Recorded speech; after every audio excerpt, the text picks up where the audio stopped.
انہ لقرآن کریم، یہ قرآن ہے بہت باعزت۔ تم نے کتنی قدر کی ہے اس قرآن کی، سوچو کیا قدر و قیمت کی سمجھی۔ اس پہ ایک زندگی نہیں، اللہ ہزاروں زندگیاں دے اور وہ زندگیاں انسان لگا دے اس قرآن پر، تب بھی اس کی قیمت ادا نہیں ہوگی۔ انہ لقرآن کریم، اور یہ جو اصل قرآن ہے کہاں ہے؟ فی کتاب مکنون، یہ تو چھپی ہوئی کتاب ہے، ہم پڑھ چکے ہیں۔ انہ فی ام الکتاب لدینا لعلی حکیم، یہ تو ام الکتاب کے اندر ہے، جو ہمارے پاس ہے وہ ام الکتاب، جس کے بارے میں پھر سورہ بروج میں آپ دیکھیں گے بل ہوا قرآن مجید فی لوح محفوظ، لوح محفوظ میں۔ یہاں فرمایا فی کتاب مکنون لا یمسہ الا المطہرون، اسے چھوتے ہی نہیں، چھو ہی نہیں سکتے مگر بہت پاک، بالکل پاک مخلوق ہے، فرشتے۔ کلا انہا تذکرہ فی صحف مکرمۃ مرفوعۃ مطہرۃ بایدی سفرۃ کرام بررہ، یہ تو ان فرشتوں کے ہاتھوں میں ہے، وہ فرشتے اسے چھوتے ہیں اس کتاب کو، جو کرام بررہ فی صحف مکرمۃ، بڑے ہی باعزت صحیفوں میں ہے وہ، فی صحف مکرمۃ مرفوعۃ مطہرۃ ایدی سفرۃ، ان لکھنے والوں کے ہاتھ میں ہے وہ، کرام بررہ، جو کرام ہے بڑے باعزت، ان فرشتوں کا تو لا یمسہ الا المطہرون۔ ویسے اس آیت سے ایک حکم نکالا فقہا نے کہ قرآن کو چھوا نہ جائے ناپاکی کی حالت میں، اگر ناپاکی بڑی ہے، جنابت ہے، پھر تو چھونا کیا، پڑھنے کی بھی اجازت نہیں، زبان سے اپنے حافظے سے بھی پڑھنے کی اجازت نہیں، لیکن اگر چھوٹی نجاست ہے تو آپ زبانی پڑھ سکتے ہیں، یعنی جس میں وضو کی حاجت ہوتی ہے، لیکن چھونے کے لیے وضو ضروری ہے۔ لیکن یہ اصل میں اس آیت کا جس میں یہ ایک ضمنی مضمون ہے، فقہا نے یہ نکال لیا مسئلہ، لیکن اس کا ایک اور مفہوم جو ہے بہت اہم ہے۔ قرآن کو تم چھو بھی رہے ہو، فرض کیجئے کوئی ناپاک آدمی بھی آئے گا چھو لے گا، کون روک سکتا ہے اسے، چھوئے گا، غیر مسلم پڑھتے ہی ہیں، چھوتے ہیں، اور یہ کہ تم پڑھتے بھی ہو، لیکن اس قرآن کا جو ایک اصل نیوکلیس ہے، اس کا جو اصل لب لباب ہے، اس تک تمہاری رسائی نہیں ہوگی جب تک کہ تمہارا اندر پاک نہ ہو چکا ہو۔ یہ باطن کی پاکی ہے، قرآن کے اصل علم اور فہم اور اس کی اصل ہدایت کو حاصل کرنے کے لیے شرط لازم ہے۔ اس کا مرکز جو ہے تیرے وجود کے مرکز سے دور رہتا ہے، فرشتہ اگرچہ جان نکالتا ہے لیکن تیرے وجود کے مرکز سے دور رہتا ہے۔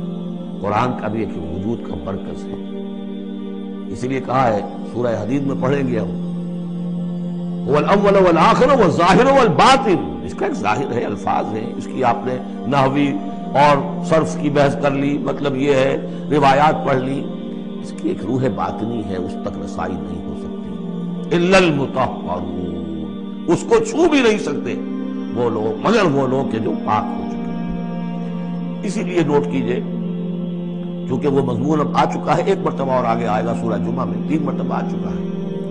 حضرت ابراہیم اور حضرت اسماعیل نے جب دعا کی تھی ربنا وبعث رسولا منہم یتلو علیہم آیاتک ویعلمہم الکتاب والحکمۃ ویزکیہم، تعلیم کتاب و حکمت کو پہلے رکھا تھا، تزکیہ کو آخر میں رکھا تھا، لیکن اللہ تعالیٰ کی طرف سے 2 مرتبہ ہم پڑھ چکے ہیں، ترتیب اللہ نے بدل دی، کما ارسلنا فیکم رسولا منکم یتلو علیکم آیاتنا ویزکیکم ویعلمکم الکتاب والحکمۃ، تزکیہ پہلے، تعلیم کتاب و حکمت بعد میں۔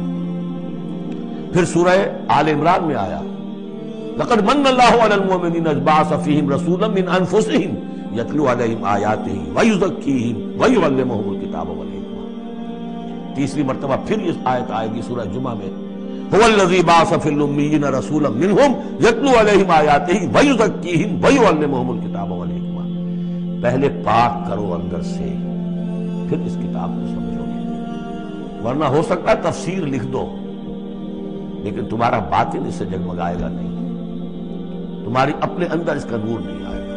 تفسیر لکھ دو، ہے لکھنے والے، وہ تو غیر مسلموں نے ایسی ایسی تفسیریں لکھ دی، اس کے جو ہے ترجمے کیے ہیں پورے قرآن کے، اور بڑے بڑے اچھی عربی انہوں نے بڑی، جو سمجھیے کہ اس پر پوری طرح مہارت اور اس کا کنٹرول حاصل کر کے پھر کیے، ایسے نہیں کیے۔ لیکن یہ کہ قرآن کی روح، اس کے لیے تزکیہ باطن ضروری ہے، پہلے تزکیہ۔ اسی لیے وہ آیتیں بھی ذہن میں لے آئیے سورہ یونس کی، یا ایھا الناس قد جاءتکم موعظۃ من ربکم وشفاء لما فی الصدور وہدی ورحمۃ للمؤمنین۔ پہلے یہ سینے کے اندر جو روگ ہے، تکبر ہے، حب مال ہے، حب جاہ ہے، شہرت کی طلب ہے، اختیار اور اقتدار کی طلب ہے، یہ اگر اندر ہے، یہ خباثتیں بھری ہوئی ہیں، اس قرآن کا جو اصل فہم ہے وہ تم پر کبھی منکشف نہیں ہوگا۔ ڈکشنری سے دیکھ لو، پڑھ لو، اندر پاک کرو۔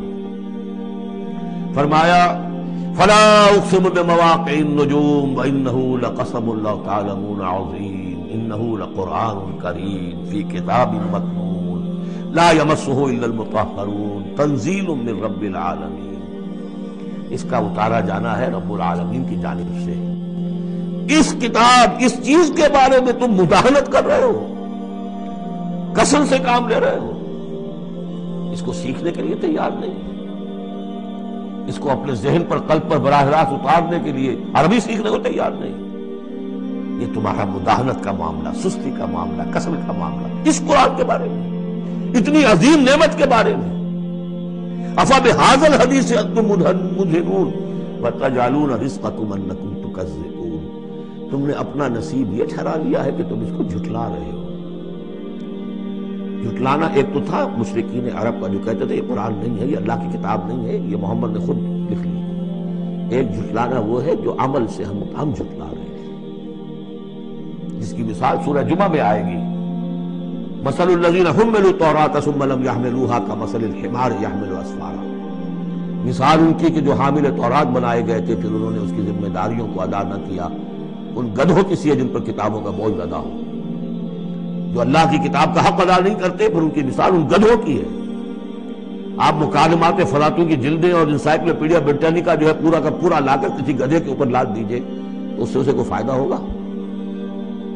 یحمل اسفارا کمثل الحمار یحمل اسفارا بئس مثل القوم الذین کذبوا بآیات اللہ۔ بری ہے مثال اس قوم کی جس نے اللہ کی آیات کو جھٹلایا ہے۔ حالانکہ یہودیوں نے تورات کو کہ انکار تو کبھی نہیں کیا، ابھی تک سینے سے لگائے ہوئے ہیں جیسے بھی کچھ ہے ان کے پاس۔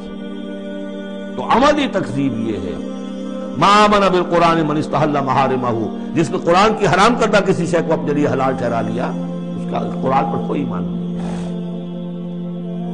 یہ تکذیب ہے حال سے، عمل سے، وہ تکذیب ہے قول سے۔